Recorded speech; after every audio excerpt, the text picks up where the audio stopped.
حیات الصحابہ ٹاپک حضور صلی اللہ علیہ وسلم کا اللہ تعالیٰ کی دعوت دینے کے لیے جماعتوں کو بھیجنا۔ حضرت ابن عمر رضی اللہ عنہ فرماتے ہیں کہ حضور صلی اللہ علیہ وسلم نے حضرت عبد الرحمن بن عوف کو بلا کر فرمایا، تم تیاری کر لو کیونکہ میں تمہیں ایک جماعت کے ساتھ بھیجنا چاہتا ہوں۔ اس کے بعد لمبی حدیث ذکر کی گئی جس میں یہ مضمون ہے کہ حضرت عبد الرحمن روانہ ہوئے اور اپنے ساتھیوں کے ساتھ پہنچ گئے۔ پھر یہ حضرات وہاں سے آگے چلے یہاں تک کہ دمت الجندل مقام پر پہنچ گئے۔ یہ مدینہ منورہ اور ملک شام کے بیچ ایک قلعہ تھا جس کے ساتھ کئی بستیاں تھیں۔ چنانچہ جب دوما میں حضرت عبد الرحمن داخل ہوئے تو انہوں نے دوما والوں کو 3 دن اسلام کی دعوت دی۔ تیسرے دن اسبغ بن عمر کلبی رضی اللہ تعالیٰ عنہ مسلمان ہو گئے جو کہ نصرانی تھے اور اپنی قوم کے سردار تھے۔ اس کے بعد حضرت عبد الرحمن نے قبیلہ زہینہ کے ایک آدمی حضرت رافع بن مکیس رضی اللہ تعالیٰ عنہ کے ہاتھ حضور صلی اللہ علیہ وسلم کی خدمت میں ایک خط بھیجا جس میں تمام حالات لکھے، تو حضور صلی اللہ علیہ وسلم نے ان کو جواب میں یہ لکھا، تم اسبغ کی بیٹی سے شادی کر لو۔ انہوں نے اس سے شادی کر لی۔ حضرت اسبغ کی اس بیٹی کا نام تماظر ہے جن سے حضرت عبد الرحمن کے بیٹے ابو سلمہ پیدا ہوئے۔ حضرت محمد عبد الرحمن تمیمی رضی اللہ عنہ فرماتے ہیں کہ حضور صلی اللہ علیہ وسلم نے حضرت عمرو بن عاص رضی اللہ تعالیٰ عنہ کو بھیجا تاکہ وہ عربوں کو اسلام کی طرف جلدی آنے کی دعوت دیں، کیونکہ ان کے والد عاص بن وائل کی والدہ یعنی ان کی دادی قبیلہ بنو بلی سے تھی، اس وجہ سے انہیں قبیلہ بنو بلی کی طرف بھیجا۔ آپ اس خاندانی رشتہ داری کی وجہ سے اس قبیلے کو مانوس کرنا اور ان سے جوڑ بٹھانا چاہتے تھے۔ حضرت عمرو علاقہ جوزام کے سلاسل نامی ایک چشمے پر پہنچے۔ اسی چشمے کی وجہ سے اس غزوے کا نام غزوہ ذات السلاسل مشہور ہو گیا۔ جب یہ وہاں پہنچے انہوں نے زیادہ خطرہ محسوس ہوا تو انہوں نے حضور صلی اللہ علیہ وسلم کی خدمت میں آدمی بھیج کر زیادہ مدد طلب کی۔ اس لیے حضور صلی اللہ علیہ وسلم نے حضرت ابو عبیدہ بن الجراح کو مہاجرین اولین کے ہمراہ ان کے پاس بھیجا جن میں حضرت ابو بکر و عمر بھی تھے۔ آگے حدیث میں اور بھی ہے جو عمارت کے باب میں انشاءاللہ آئے گی۔ حضرت برا رضی اللہ عنہ فرماتے ہیں کہ حضور صلی اللہ علیہ وسلم نے حضرت خالد بن ولید رضی اللہ تعالیٰ عنہ کو اسلام کی دعوت دینے کے لیے یمن بھیجا۔ حضرت خالد بن ولید رضی اللہ تعالیٰ عنہ کے ساتھ جانے والی جماعت میں بھی تھا۔ ہم 6 مہینے وہاں ٹھہرے۔ حضرت خالد رضی اللہ تعالیٰ عنہ ان کو دعوت دیتے رہے لیکن انہوں نے اس دعوت کو قبول نہ کیا۔ پھر حضور صلی اللہ علیہ وسلم نے حضرت علی بن ابی طالب رضی اللہ تعالیٰ عنہ کو وہاں بھیجا اور ان سے فرمایا کہ حضرت خالد رضی اللہ تعالیٰ عنہ کو تو واپس بھیج دیں اور ان کے ساتھیوں میں سے جو حضرت علی رضی اللہ تعالیٰ عنہ کے ساتھ وہاں رہنا چاہیں وہ وہاں رہ جائیں۔ حضرت برا فرماتے ہیں کہ میں بھی ان لوگوں میں تھا جو حضرت علی رضی اللہ تعالیٰ عنہ کے ساتھ ٹھہر گیا۔ جب ہم اہل یمن کے بالکل قریب پہنچے تو وہ بھی نکل کر ہمارے سامنے آ گئے۔ حضرت علی رضی اللہ عنہ نے آگے بڑھ کر ہمیں نماز پڑھائی، پھر انہوں نے ہماری ایک صف بنائی اور ہم سے آگے کھڑے ہو کر ان کو حضور صلی اللہ علیہ وسلم کا خط پڑھ کر سنایا۔ قبیلہ ہمدان سارا ہی مسلمان ہو گیا۔ حضرت علی نے محمد صلی اللہ علیہ وسلم کی خدمت میں قبیلہ ہمدان کے مسلمان ہونے کی خوشخبری کا خط بھیجا۔ جب حضور صلی اللہ علیہ وسلم نے وہ خط پڑھا تو خوشی کی وجہ سے فوراً سجدے میں گر گئے۔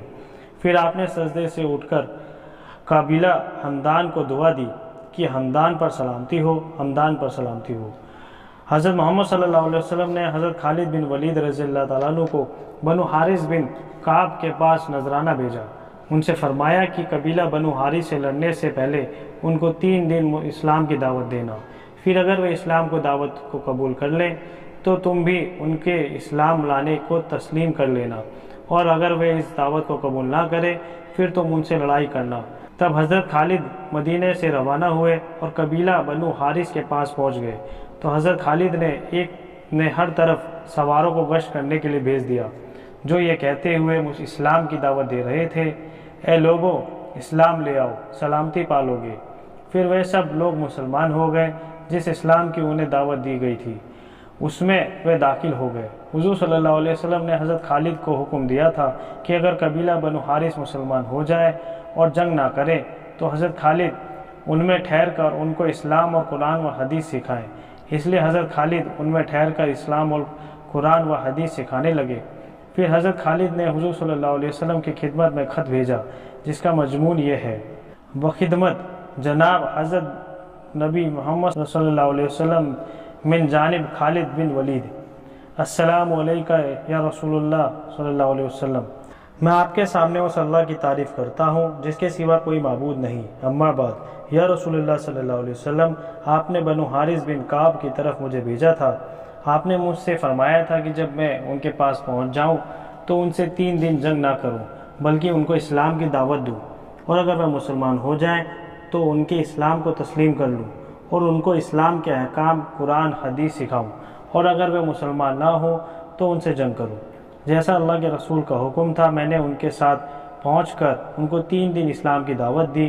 ان میں گشت کرنے کے لیے سواروں کی جماعتوں کو بھیج دیا جو یوں دعوت دیتے تھے: اے بنو حارث، مسلمان ہو جاؤ، سلامتی پاؤ گے۔ چنانچہ وہ مسلمان ہو گئے، انہوں نے جنگ نہیں کری۔ پھر اب میں ان میں ٹھہرا ہوا ہوں جن کاموں کے کرنے کا اللہ نے ان کو حکم دیا تھا، ان کو ان کاموں کا حکم دے رہا ہوں۔ جن کاموں سے اللہ نے روکا ہے ان کو ان کاموں سے روک رہا ہوں۔ ان کو اسلام کے احکام اور محمد صلی اللہ علیہ وسلم کی سنت سکھا رہا ہوں۔ اب آئندہ کیا کرنا ہے میں اس کے بارے میں اللہ کے رسول کے خط کا منتظر ہوں۔ السلام علیکہ یا رسول اللہ صلی اللہ علیہ وسلم۔ حضور صلی اللہ علیہ وسلم نے حضرت خالد رضی اللہ تعالیٰ عنہ کو یہ جواب بھیجا: بسم اللہ الرحمن الرحیم، محمد نبی رسول اللہ صلی اللہ علیہ وسلم کی طرف سے خالد بن ولید کے نام، السلام علیکم۔ میں تمہارے سامنے اس اللہ کی تعریف کرتا ہوں جس کے سوا کوئی معبود نہیں، اما بعد تمہارا خط تمہارے قاصد کے ساتھ میرے پاس پہنچا جس سے یہ معلوم ہوا کہ بنو حارث بن کعب تمہارے جنگ کرنے سے پہلے ہی مسلمان ہو گئے۔ انہوں نے تمہاری دعوت اسلام کو قبول کر لیا اور کلمہ شہادت پڑھ لیا، اور اللہ تعالیٰ نے ان کو اپنی ہدایت سے نواز دیا۔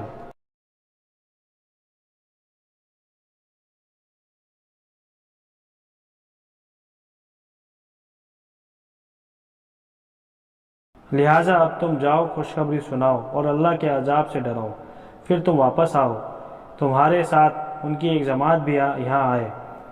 والسلام علیکم ورحمۃ اللہ وبرکاتہ۔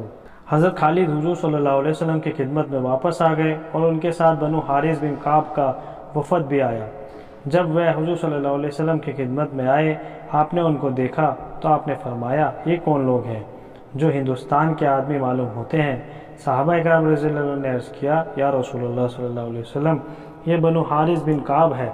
جب وہ حضور صلی اللہ علیہ وسلم کی خدمت میں پہنچے تو انہوں نے حضور صلی اللہ علیہ وسلم کو سلام کیا اور کہا: ہم اس بات کی گواہی دیتے ہیں کہ آپ صلی اللہ علیہ وسلم اللہ کے رسول ہیں اور اللہ کے سوا کوئی معبود نہیں۔ آپ نے فرمایا: میں بھی اس بات کی گواہی دیتا ہوں کہ اللہ کے سوا کوئی معبود نہیں، میں اللہ کا رسول ہوں۔ پھر آپ نے فرمایا: کیا تم وہی لوگ ہو جن کو جب دھکا دیا جائے جب وہ کام کے لیے آگے بڑھتے ہیں؟ سب خاموش رہے، کسی نے کوئی جواب نہ دیا۔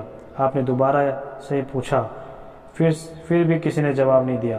پھر آپ نے چوتھی دفعہ پوچھا تو حضرت یزید بن عبد المدان نے کہا: جی ہاں یا رسول اللہ، ہم ہی وہی لوگ ہیں جن کو جب دھکا دیا جائے جب وہ کام کے لیے آگے بڑھتے ہیں۔ اور یہ بات انہوں نے 4 دفعہ کہی کیونکہ حضور صلی اللہ علیہ وسلم نے 4 دفعہ پوچھا تھا۔ پھر حضور صلی اللہ علیہ وسلم نے فرمایا کہ اگر حضرت خالد مجھے یہ نہ خط لکھتے کہ تم مسلمان ہو گئے ہو، تم نے جنگ نہیں کی ہے، آج میں تمہارے سر کٹوا کر تمہارے پیروں تلے ڈلوا دیتا۔ حضرت یزید بن عبد المدان نے عرض کیا: حضرت اپنے مسلمان ہونے کے بارے میں ہم نے نہ آپ کی تعریف کی نہ حضرت خالد کی۔ حضور صلی اللہ علیہ وسلم نے فرمایا: پھر تم نے کس کی تعریف کی؟ تو ان سب نے عرض کیا: یا رسول اللہ، ہم نے اس اللہ کی تعریف کی جس نے آپ کے ذریعے ہمیں ہدایت سے نوازا۔ آپ نے فرمایا: تم ٹھیک کہتے ہو۔ پھر آپ نے فرمایا: جاہلیت کے زمانے میں تم اپنے مقابل دشمن پر کس وجہ سے غالب آتے تھے؟ انہوں نے کہا: ہم تو کسی پر غالب نہیں آتے تھے۔ آپ نے فرمایا: کیوں نہیں؟ تم لوگ تو اپنے مقابل دشمن پر غالب آ جایا کرتے تھے۔ انہوں نے عرض کیا: یا رسول اللہ، ہم اپنے مقابل دشمن پر اس بات کی وجہ سے غالب آتے تھے کہ ہم ایکتا کے ساتھ رہتے تھے، ایک دوسرے سے جدا نہیں ہوتے تھے، کسی پر ظلم کرنے سے پہل نہیں کرتے تھے۔ آپ نے فرمایا: تم ٹھیک کہتے ہو۔ پھر آپ نے حضرت قیس بن حسین کو ان کا امیر مقرر فرما دیا۔